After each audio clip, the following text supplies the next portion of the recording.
Primeira carta a Timóteo, capítulo 3. Os bispos.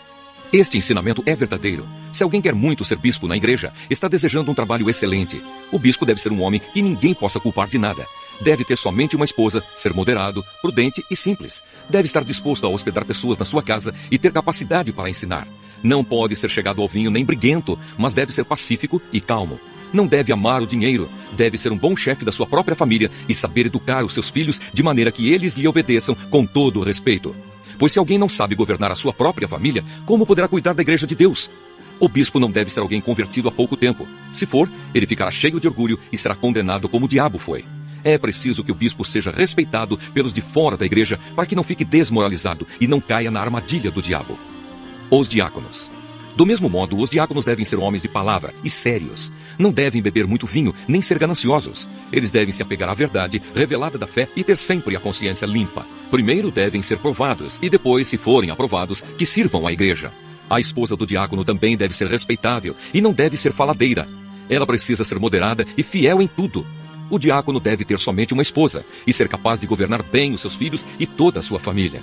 Pois os diáconos que fazem um bom trabalho conquistam o respeito dos irmãos na fé e são capazes de falar com coragem sobre a sua fé em Cristo Jesus. Jesus Cristo, a verdade revelada de Deus. Escrevo essas coisas a você, esperando ir vê-lo logo.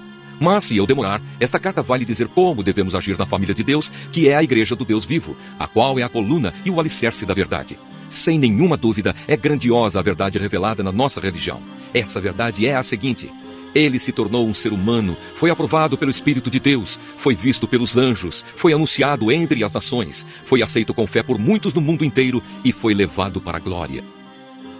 Isaías capítulo 46. A derrota dos deuses da Babilônia. Os deuses Bel e Nebo se inclinam e caem no chão. Esses ídolos são colocados nas costas de animais de carga. São um peso enorme para os animais cansados.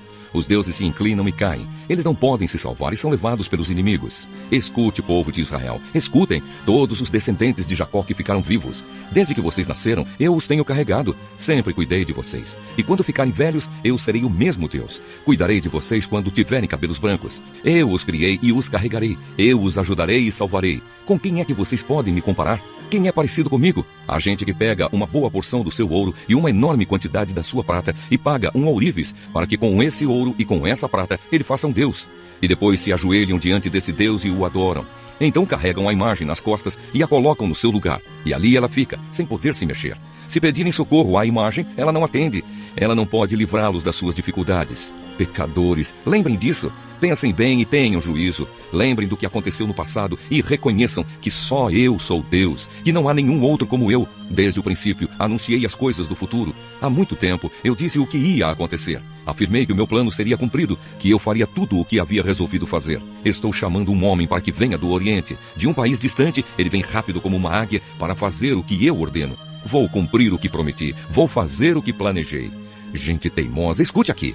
Vocês pensam que a sua salvação vai demorar, mas eu vou fazer chegar logo a salvação que prometi. Ela não vai demorar e em breve eu conseguirei a vitória. Eu salvarei os moradores de Sião e repartirei com o povo de Israel a minha grandeza.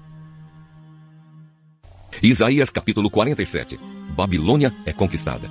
O Senhor diz: Babilônia, desça do seu trono e sente-se no pó. Você era como uma virgem, bela, delicada e mimada, mas nunca mais será assim. Agora você é uma escrava. Pegue o moinho e comece a moer a farinha. Tire o véu, levante a saia e de pernas de fora atravesse os rios. Todos haverão sem roupa, completamente nua. Eu vou me vingar de você e ninguém poderá me impedir. O nosso Salvador é o Senhor Todo-Poderoso, o Santo Deus de Israel. Ele diz à Babilônia: sente-se e fique calada. Vá para um lugar escuro, pois nunca mais você será chamada de Rainha das Nações. Eu estava irado com o meu povo escolhido. Por isso o humilhei e o entreguei nas suas mãos. Mas você não foi bondosa com ele. Pelo contrário, tratou até mesmo os velhos com crueldade. Você imaginou que seria rainha para sempre e não levou a sério o que estava acontecendo, nem pensou como tudo ia acabar. Você ama a imoralidade e pensa que não corre nenhum perigo. Você diz assim: não há ninguém tão importante como eu. Não há ninguém igual a mim. Nunca ficarei viúva, nem perderei nenhum dos meus filhos. Mas agora escute o que eu lhe digo. Eu sei que você sabe fazer despachos e que as suas feitiçarias são poderosas, mas tudo isso não adiantará nada. De repente, no mesmo dia, você vai ficar viúva e vai perder os filhos. Você se sentia segura na sua maldade e imaginava que ninguém via o que você estava fazendo. Foram a sua sabedoria e o seu conhecimento que a enganaram. Você pensava assim: não há ninguém tão importante como eu. Por isso cairá a desgraça sobre você e as suas feitiçarias não valerão nada. A sua destruição está chegando e não haverá jeito de escapar dela. Será uma desgraça como você não imaginava e virá quando você menos estiver esperando. Fique com os despachos e as feitiçarias que você tem praticado desde que era jovem.